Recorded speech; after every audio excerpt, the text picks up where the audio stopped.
அதிமுக கழகத்தை அரியணையில் ஏற்றிய பிறகுதான் நான் ஓய்வு கொள்கிறேன் தவிர அதுவரையில் எனக்கு ஓய்வில்லை என்பதை அதிமுக அண்ணாவின் கொள்கை நிறைவேற்றுவதைக் கண்டு நான் சந்தோஷப்படும் வகையில் உயிரோடு இருப்பேன் என்பதையும் நான் நிச்சயமாக இந்த கருத்தை சொல்லிக் கொள்ள விரும்புகின்றேன். நினைக்கின்றார்கள் எம்ஜிஆரை ஒழித்துவிட்டால் அதிமுக இருக்காது. பயிற்சிக்காரர்களே, அதிமுகவும் ராமச்சந்திரன் செத்த பிறகும் 1000 ஆண்டு காலத்துக்கு பிறகும் அதிமுக இருந்து கொண்டே இருக்கும். அண்ணாவின் உருவம் அந்த 10 வீதி பார்க்கின்ற கருப்பு சொப்பு தேசத்தில் உள்ள கொடியை பார்ந்து கொண்டே இருக்கும். அனைத்து இந்திய அண்ணா திராவிட முன்னேற்ற கழகம்தான் உண்மையான மக்கள் இயக்கம்.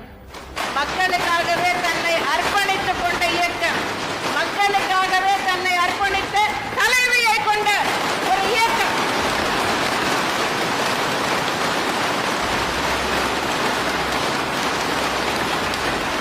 இந்த இயக்கம் இருக்கின்ற வரை, நான் இருக்கின்ற வரை இந்த இயக்கம் மென்மேலும் மென்மேலும் தமிழர்கள் வாழ்வு வளம் பெற செயல்படும். எனக்கு பின்னாலும் இன்னும் எத்தனை நூற்றாண்டுகள் வந்தாலும் அனைத்து இந்திய அண்ணா